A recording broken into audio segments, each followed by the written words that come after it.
नमस्कार, मी अक्षरा पाटील. पुस्तक वाचन या यूट्यूब चॅनलमध्ये आपणा सर्वांचं खूप मनापासून स्वागत. मित्रांनो, सुधा मूर्ती यांच्या बकुळा या कादंबरीच्या दुसऱ्या भागाचं आपण वाचन करत आहोत. तत्पूर्वी चॅनलवर पहिल्यांदाच असाल किंवा चॅनल यापूर्वी सबस्क्राईब करायचं राहून गेलं असेल तर चॅनलला आधी सबस्क्राईब करा आणि पुस्तक वाचन कसं वाटलं, व्हिडिओ कसा वाटला हे कमेंट बॉक्समध्ये जरूर कळवा. भाग 2. श्रीमतीच्या मनात शारीचे मगाचेच शब्द पिंगा घालत होते. त्या देशपांड्यांचीच घमेंड तर बघा केवढी. स्वतःजवळ तर काही जमीन जुमला उरलेला नाही, तरी पूर्वी इतकेच घमेंडखोर आहेत. श्रीमती अगदी खरीखुरी इतिहासाची विद्यार्थिनी. त्यामुळे तर उत्तर कर्नाटकातील काही जमीनदार घराण्यांचा उदय आणि अस्त कसा झाला याची माहिती तिला होतीच. त्याच माहितीची तिने मनात परत एकदा उजळणी केली. काही शतकांपूर्वी या काही घराण्यांनी महाराष्ट्रातील पेशव्यांना संकटकाळी मदत केल्यामुळे त्या उपकाराची परतफेड म्हणून पेशव्यांकडून त्यांना काही जमिनी वतन म्हणून मिळाल्या होत्या. या जमीनदारांना वेगवेगळे किताब मिळालेले होते. त्यांचीच पुढे कालांतराने आडनावे बनली, जसे देशपांडे, जहागीरदार, इनामदार इत्यादी. 1950 सालापर्यंत देशपांड्यांकडे प्रचंड जमीन होती, परंतु बहुतेक जमीनदारांनी स्वतः शेतात जाऊन जमीन कसण्याचे कष्ट घेतले नाहीत. भूमिहीन कुळेच त्यांच्या जमिनी कसत असत. अशा कुळांच्या कित्येक पिढ्या या जमीनदारांच्या शेतात राबल्या आणि स्वतः भूमिहीनच राहिल्या. काही काळानंतर जमीनदार आळशी, ऐदी बनले. त्यांच्यातील कित्येक व्यसनाधीन बनले. त्यांच्या घरातील स्त्रियांना कोणत्याही बाबतीत मान वर करून बोलण्याची, मतप्रदर्शन करण्याची मुभा नव्हती. त्या उच्चकुलीन खानदानी स्त्रियांना खाली मानेनं सर्व दडपणूक सहन करावी लागे. मग त्या स्त्रिया कोणत्याही वयाच्या असोत. त्या काळचा समाज संपूर्णपणे पुरुषप्रधान होता. पितृसत्ताक कुटुंब पद्धती प्रचलित होती. कुटुंब प्रमुखाचे निर्णय घरातील प्रत्येकावर बंधनकारक असत. घरातील इतर घटकांना मताधिकार नव्हता. विवाहविषयक निर्णय असो, नाहीतर आर्थिक बाबीतील, केवळ कुटुंब प्रमुखाचाच शब्द हाच अंतिम शब्द असे. स्वातंत्र्योत्तर काळानंतर मात्र भूमिहीन शेतकऱ्यांचा प्रश्न सोडवण्याचं काम जसं सुरू झालं, तशा या घराण्यांना आपल्या जमिनी गमवाव्या लागल्या. त्यांच्यापैकी कोणाच्याच अंगात स्वतःची जमीन स्वतः कसण्यासाठी लागणारी हिंमत नव्हती, ताकद नव्हती, कौशल्य नव्हते. परिणामी त्यांना गरिबीचे चटके सहन करावे लागले. ती कुटुंबे कनिष्ठ मध्यमवर्गीयांमध्ये मोडू लागली. परंतु शतकानुशतके त्यांच्या धमन्यांमधून सत्ता आणि श्रीमंतीची ऐट वाहत होती. त्यामुळेच त्यांची वृत्ती मात्र अजूनही आत्मकेंद्रित आणि अरेरावीची होती. आपलं ओसरलेलं वैभव अजूनही फाटक्या बनारसी शालूप्रमाणे वागवत ते जगत होते. श्रीमती आणि श्रीकांत या दोघांचीही सांस्कृतिक पार्श्वभूमी ही अशी होती. एकेकाळी जी म्हणाल ती वस्तू, जी म्हणाल ती सुखे त्यांच्या दारात लोळण घेत होती. पण आज मात्र जुनी पुराणी, पूर्वजांकडून मिळालेली वास्तू आणि तुटपुंजी जमीन याखेरीज काहीही त्यांच्याजवळ नव्हतं. या मोठमोठ्या वास्तूंचा पसारा सांभाळणं, त्या जतन करणं खरं तर या कुटुंबाच्या आवाक्याबाहेरचं होऊन बसलं होतं. पण जुनी हवेली सोडून तरी कसं जाणार? शेवटी कुटुंबाच्या इब्रतीचा प्रश्न होता.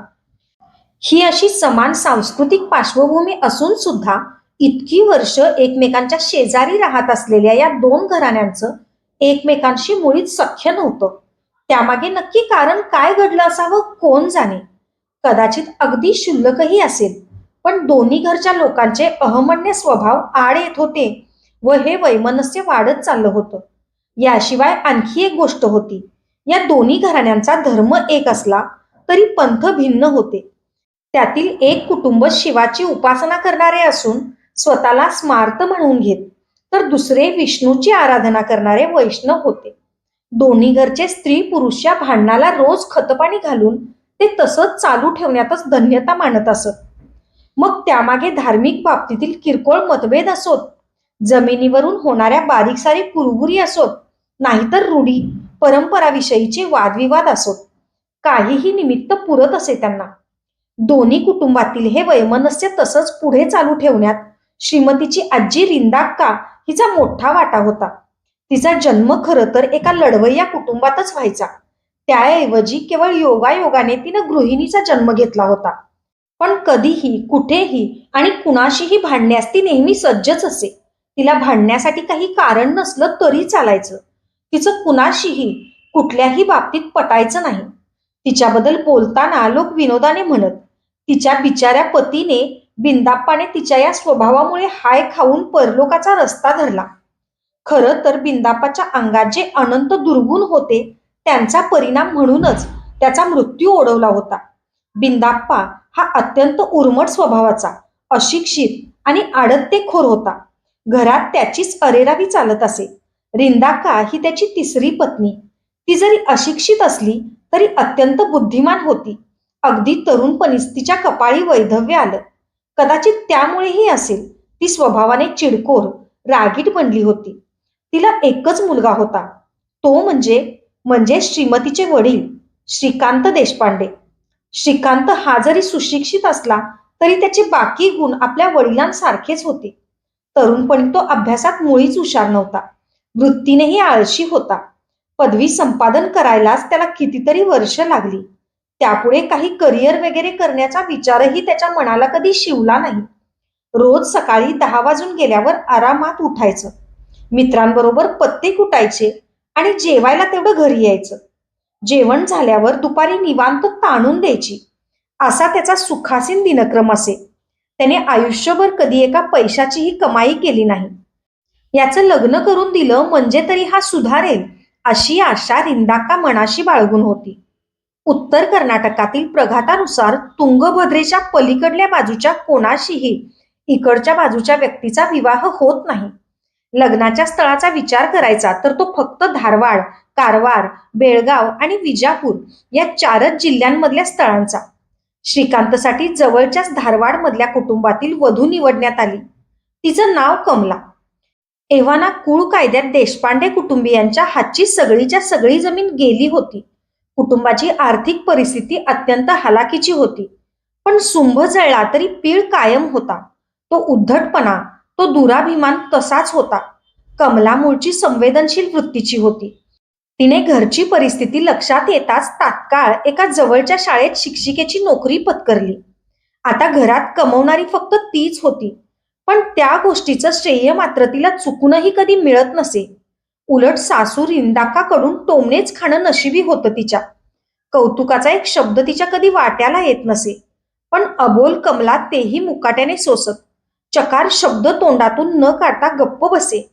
एवढंच काय, पण आपल्या नाकर्त्या पतीचा तिनं कधीही उपमर्द केला नाही की खाष्ट सासूला विरोध केला नाही. श्रीकांत आणि कमलेच्या विवाहाला आता बरीच वर्ष झाल्यावर त्यांच्या पोटी श्रीमतीचा जन्म झाला. तिने त्यांच्या जीवनात फार मोठा बदल घडवून आणला.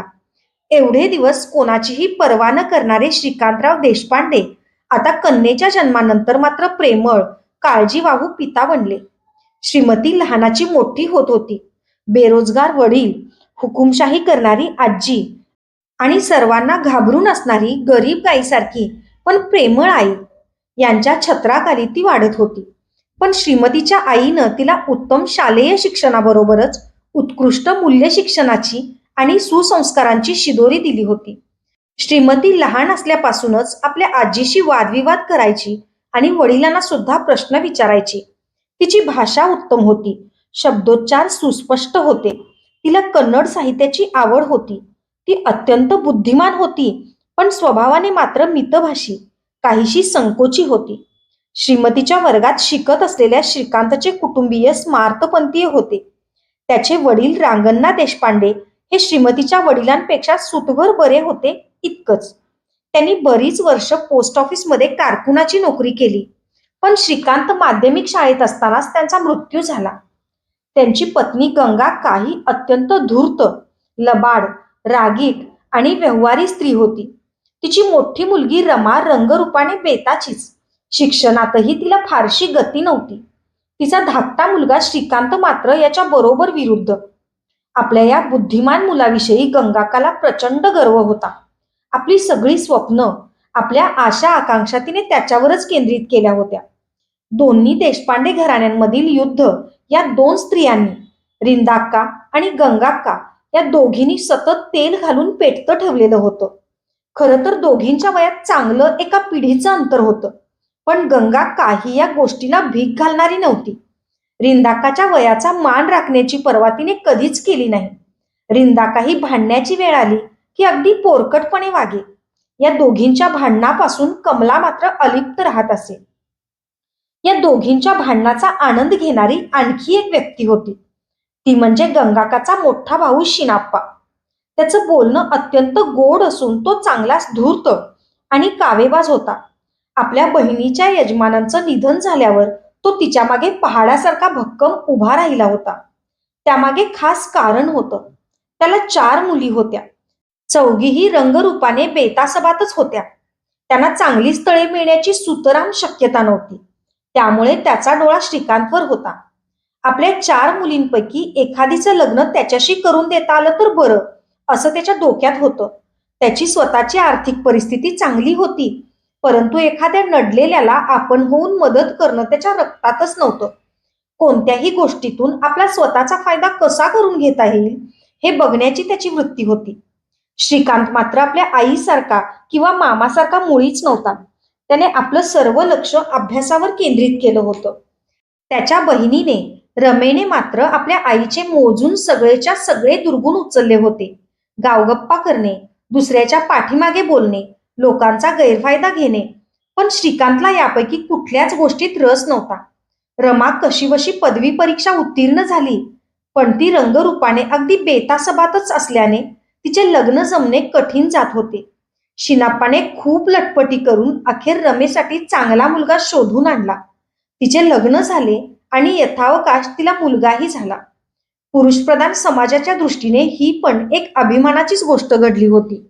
गंगाक्काने सुटकेचा निश्वास सोडला. निदान भाग्य आपल्या मुलीच्या बाजूचे आहे, असा त्याचा अर्थ होता. भाग 4. दोघा देशपांडे कुटुंबियांच्या घराच्या मधोमध एक बकुळीचं झाड होतं. बकुळीचं झाड हे आकाराने साधारणपणे कडुनिंबाच्या झाडाएवढं असतं. त्याची पानं हिरवी गर्द असतात. बकुळीचं फूल एवढंच असतं, अगदी लहानसं, फारसं नजरेत न भरणारं. गव्हाळ रंगाचं असतं. त्याच्या गोलाकार पाकळ्यांवर जरा गडद तपकिरी छटा असते. ते वाळलं की गडद तपकिरी होऊन त्याचा चुरा पडतो. जितका पाऊस जास्त होईल तितका बकुळीच्या झाडाला जास्त बहर येतो, अगदी वर्षभर. बकुळीचं झाड 100 वर्षाहून अधिक काळ जगू शकतं. बकुळीचं फूल देवाचं सर्वात लाडकं फूल असतं असं म्हणतात. आताही अंगणातलं बकुळीचं झाड पूर्ण बहराला आलं होतं. जमिनीवर फुलांचा इतका दाट सडा पडला होता की जणू काही फुलांचा गालिचा अंथरलेला असावा. श्रीकांत आणि श्रीमती या दोघांची 10वीची बोर्डाची परीक्षा पार पडली होती. आज त्यांच्या निकालाचा दिवस होता. श्रीमतीने आपल्या नेहमीच्या स्वभावाप्रमाणे आपल्याला परीक्षा बरी गेली असल्याचं आपल्या आईला सांगितलं होतं. तिचा तो स्वभावच होता. कधीही कोणत्याही गोष्टीचा बडेजाव करायचा नाही, सुखाचाही नाही आणि दुःखाचाही नाही. श्रीकांतचं याच्या बरोबर उलट होतं. आपल्याला सगळे पेपर्स अतिशय उत्तम गेलेले असून आपली गुणवत्ता यादीत येण्याची महत्वाकांक्षा आहे असं त्याने सगळीकडे जाहीर करून टाकलं होतं. श्रीकांत आणि श्रीमती एकमेकांशी फारसं कधी बोलत नसत, पण दोघांच्याही मनात एकमेकांविषयी एक अनामिक ओढ जागृत झाली होती. कदाचित हा त्यांच्या वयाचा परिणाम असेल किंवा त्यांच्या नावांमुळे मित्रमैत्रिणींकडून होणाऱ्या सततच्या चेष्टा मस्करीचा परिणाम असेल. परंतु तरी सुद्धा श्रीकांतला श्रीमतीविषयी फारच जास्त आकर्षण वाटू लागलं होतं. पण तिच्या मनात नक्की काय चाललंय याचा थांग पत्ताही त्याला लागत नव्हता. तो स्वतः दिसायला चांगला देखणा होता. त्याच्या ठायी आत्मविश्वासही जबरदस्त होता. तो पुष्कळ बोलका होता. पण श्रीमतीपाशी जाऊन आपलं मन मोकळं करण्याचं धाडस मात्र त्याच्याजवळ नव्हतं. रिझल्टची घटिका जवळ येत चालली होती. श्रीमतीपेक्षा तिच्या मैत्रिणींनाच तिच्या मार्कांची उत्सुकता जास्त होती. श्रीकांत आणि श्रीमतीचा रिझल्ट काय लागतो याकडे सगळ्या शिक्षकांचीही नजर लागलेली होती. दोघेही शाळेतले सर्वात हुशार विद्यार्थी होते. खरं तर श्रीमती श्रीकांतपेक्षा अधिक बुद्धिमान होती. अर्थात निकाल काय लागेल हे काही कधी त्यावर अवलंबून नसतं. इतर अनेक गोष्टींचाही परिणाम त्यावर होत असतो. घरी गंगाक्का आणि रिंदाक्का या दोघीही निकालाची आतुरतेनं वाट पाहत होत्या. दोघींच्याही मनात धाकधूक होती. प्रत्येकीची नजर दुसरीला निरखून बघत होती. श्रीमती मात्र क्षणभरही विचलित झाली नव्हती. आपण कसंही करून श्रीकांतला हरवायचंच अशी जिद्द तिला मनातून मुळीच वाटत नसे. शिवाय तिच्या दृष्टीनं हा घराण्याच्या प्रतिष्ठेचाही मुद्दा नव्हता. अवघं 15 वर्षाचं वय होतं तिचं. पण तिचा जीवनाकडे बघण्याचा दृष्टिकोन मात्र एखाद्या संन्यासिनीला शोभेल असा होता. फळाची आशा करत बसण्याचा तिचा स्वभाव नव्हता. गेल्या इतक्या वर्षांच्या कालावधीत कधी तिला जास्त मार्क्स मिळाले होते, तर कधी श्रीकांतला. म्हणजेच आजचा हा 10वीचा रिझल्ट हा काही तिच्या दृष्टीनं जीवन मरणाचा प्रश्न निश्चितच नव्हता. धन्यवाद. अशाच नवनवीन आणि विविध विषयांवरच्या कथा, कविता आणि पुस्तकांसाठी पुस्तक वाचन बाय अक्षरा पाटील हे चॅनल सबस्क्राईब करा आणि पुस्तक वाचन कसं वाटलं हे कमेंट बॉक्समध्ये जरूर जरूर कळवा. Thank you.